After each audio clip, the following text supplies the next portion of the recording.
fine. Ready to go out into this cray? Go ahead. I'm scared, though. Blasted. Whoa! Wyoming Part 2. I think all of Wyoming was absolutely gorgeous. Even the crazy dust storm that we got in where we had to stop at a gas station. I think I was driving and it was like, because it was so windy and there was dust blowing everywhere and we stopped for gas and lunch, I think. This is artsy right here. Look serious, look serious, look serious. Are you ready? This shit's gonna be crazy.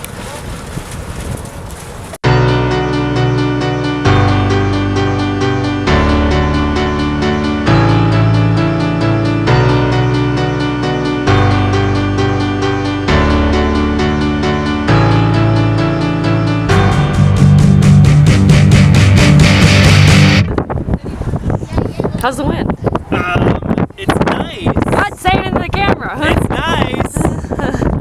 But it's also dusty and wet. So it's awful. Fucking Wyoming, All this fresh air on me right now.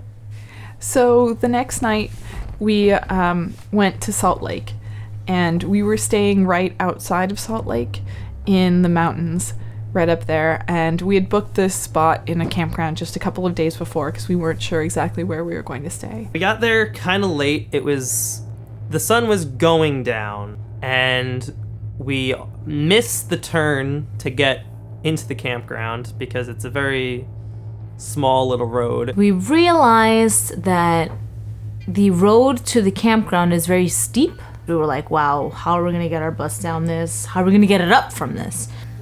Eamon and I are like, let's go down. We'll see what's up. See if it's possible. And give word later. So we walk down, and as we're walking, and it's getting darker, all we can hear is this baby crying in the distance. We're a little spooked on that. But we keep walking, and we get to the bottom. But then, like, nobody's there. No one, there's not a single soul in this whole campground. And we're like, this is the campground, right? We're trying to find a map to where we're supposed to be, where our site is. And we can't find a map anywhere in this place. Christian was given the job of having to turn around and, drive back and turn around again to get into the entrance. And that was tough because the road was very narrow. So he starts to do it, and then he can't really figure himself out. So Debbie jumps out of the bus, and she's directing him, and it's like a circle road, so you can't really see too far in either direction. And I'm just like, she's gonna fucking die. She's gonna fucking die. The bus is gonna get smoked, but Debbie's gonna get smoked first. And my heart was pounding, and I was freaking the fuck out. And it was fine. She lived. We managed to do it, and we quickly realized that we were close to the only people in this campground. It was pretty much empty. This is when everybody else started freaking out.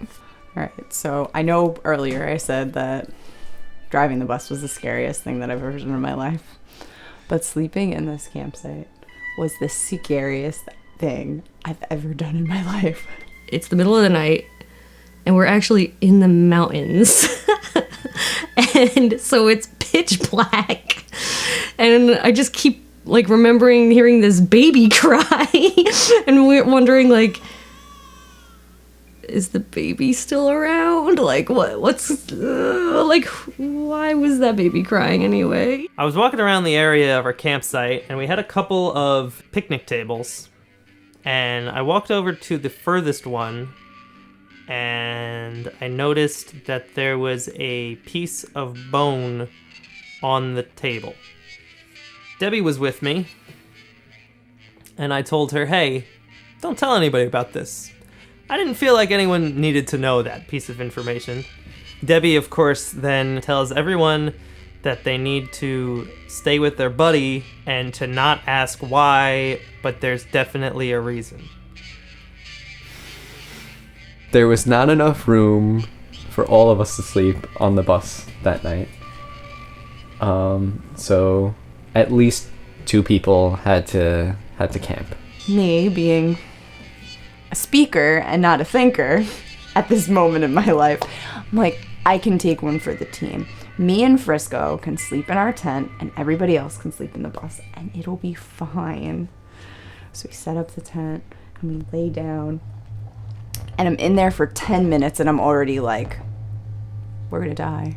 I am afraid that an axe murderer is gonna come into the tent and fucking kill us, just hack our faces off, slow, like really slow, or take us into his basement and keep us there for like a couple of years and chop off pieces of our body. I'm so scared.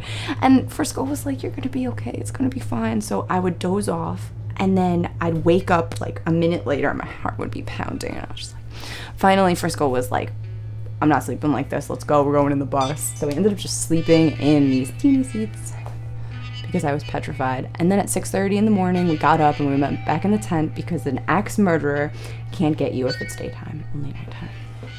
I slept like a baby. Yellowstone began as a horrifying trip. We apparently popped our first tire. I was like, we should probably put some air in this tire. It's looking low. And it was just shredded.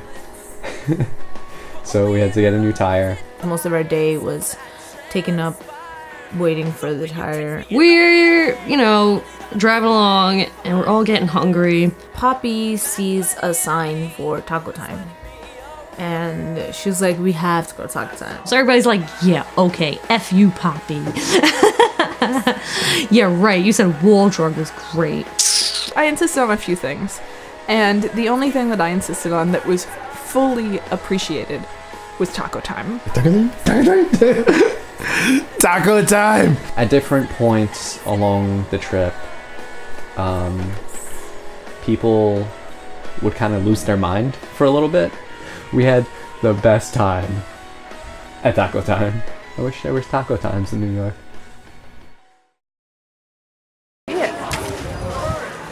Say what's up. Hey!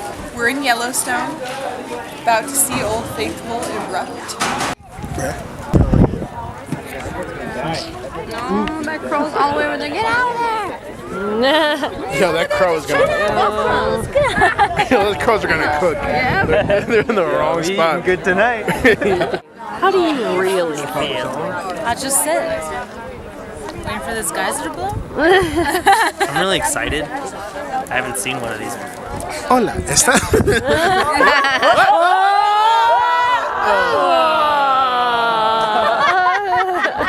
Don't even. Here come. Yeah, there we go. That's okay. That's not bad. Yeah. A little more. Yeah. Let's go. Let's go.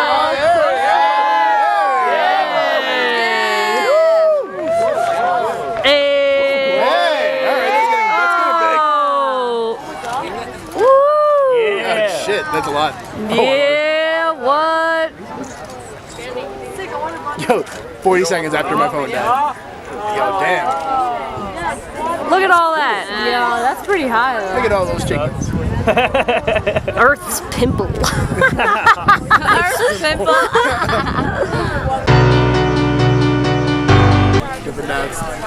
We had a great time. We made some new friends.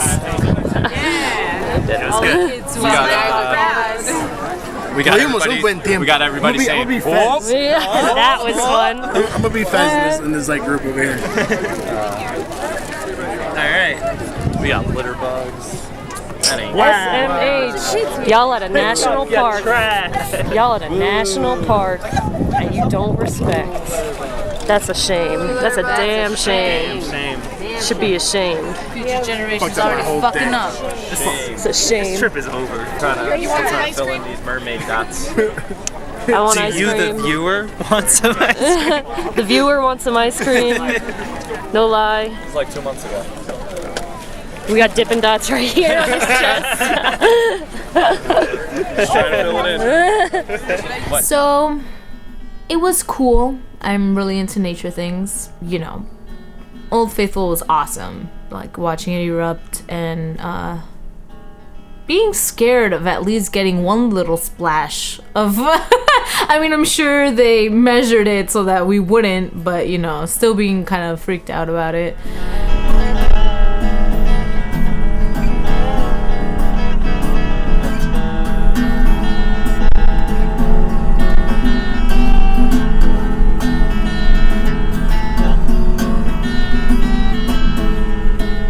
The next stop was Bozeman, Montana, which was another little place that we didn't know what to expect. I think we were trying to look for the place, but we were hungry and we realized we had still enough time. So we drove a little bit further away from the venue and we went to make some food in this park. It was lovely. We sat in the park. We rested. Christian tried to learn how to play bass for Mosey Jones. And we had dinner.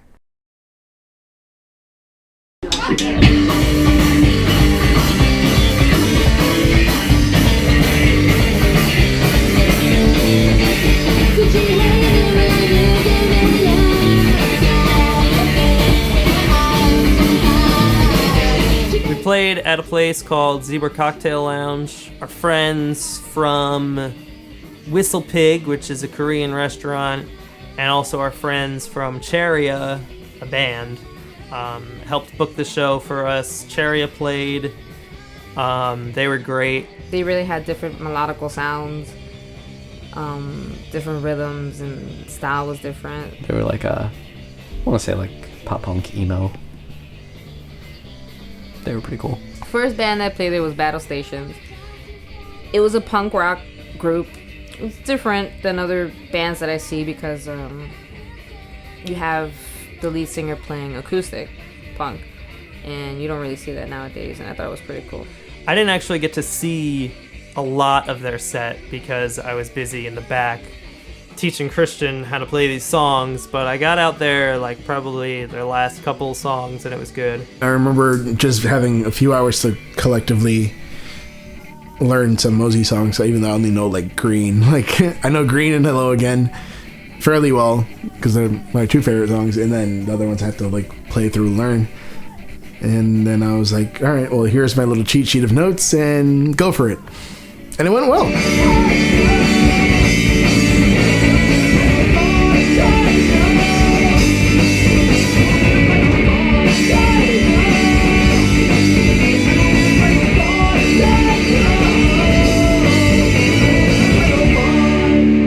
First night we stayed at a hotel. I believe it was much needed at that point.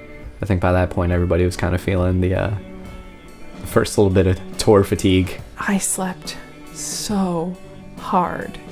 It felt like the most glorious thing I had ever experienced. It's a good night for sleeping. You finally had a bed. The first hotel we were in, pretty great. You know, it was a big change. After camping and sleeping in the bus, that first night of the hotel, it felt good. It felt nice. Old Faithful here wants you to like the video, subscribe to us, and comment. Tell us what you think. Old Faithful wants you to check out our Patreon.